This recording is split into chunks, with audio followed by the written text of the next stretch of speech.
So I'm Rodney, and my topic is about energy drinks. So all of us here, we're all pretty much college students, and we all know the stress that college students go through, especially during the times of midterms week or finals week. And we all try to stay up all night trying to study or do homework, and sometimes we need that extra boost to help us stay awake. So what do? We resort to energy drinks such as Red Bull or Monster or Rockstar to help us boost alertness and help us stay awake. But have you guys ever thought of the harmful effects that energy can actually do to your health? So that leads me to my main claim that the consumption of energy drinks are harmful to your health. And my three main supporting claims are: 1, they contain high amounts of sugar and caffeine; 2, they can increase the risk of dehydration; and 3, they can lead to heart risk. So my first claim, they contain high amounts of sugar and caffeine. So Bruce A. Goldberg, who is the director of toxicology at the University of Florida College of Medicine, he conducted a test to find out how much the caffeine levels is actually in an energy drink. So the FDA, which is the Food and Drug Administration, they set a caffeine level that companies can actually put in soda, and that FDA limit for caffeine level is 65 milligrams of caffeine per 12-ounce can. So in Goldberg's study, he found that most energy drinks were actually higher than the FDA limit. So just to give you guys some numbers, Monster and Rockstar contain 160 milligrams of caffeine per 16-ounce can. A Red Bull contains 80 milligrams per 8.3-ounce can. Sobe No Fear contains 174 per 16-ounce can, and NOS contains 260 milligrams per 16-ounce can. So if you look at these numbers, they're actually double or even triple of what the FDA limit that they allow for caffeine levels in soda.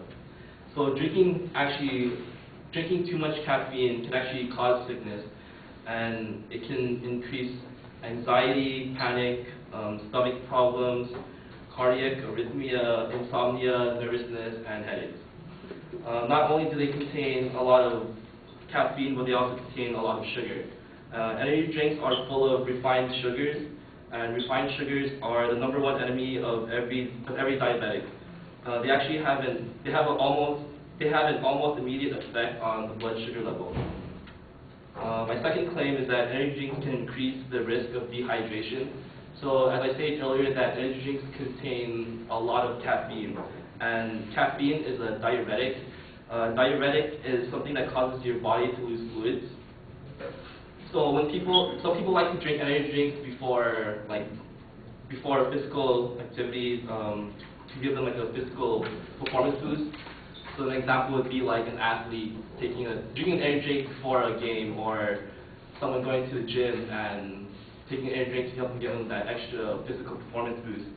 But so when these people start exercising or during a game, they start to sweat and they start to lose bodily fluids. So by drinking an energy drink at the same time, they're even losing more fluid, and that increases the risk of dehydration.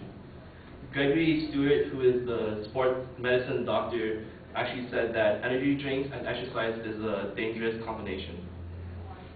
And my last and final claim is energy drinks can lead to heart risk. A study was done by Dr. James Callis, who is the Senior Manager of Patient Care Services at Henry Ford Hospital. He found that there's a link between the consumption of energy drinks and high blood pressure or heart disease risk. And he also said that adults who drank 2 cans of a popular energy drink a day had above normal blood pressure and heart rate. So during his study, it was a 7-day-long study, and what he found was that there's an increase in heart rate of 7.3% on day 1 and 11% on day 7. And so then the average heart rate increased around 5 to 7 beats per minute. So, and also the blood pressure also increased, and it increased around 10 millimeters of mercury. So even though these increases did not really make the patient unwell or make them dizzy or anything, but if these changes would happen to someone who was taking blood pressure medications or had cardiovascular disease, these changes would actually affect them a lot. So in conclusion, In conclusion, my claim is that the consumption of energy drinks are harmful to your health because they contain high amounts of sugar and caffeine, they increase the risk of dehydration, and they can lead to heart risk. So next time you pull an all-nighter, think twice before you take that energy drink.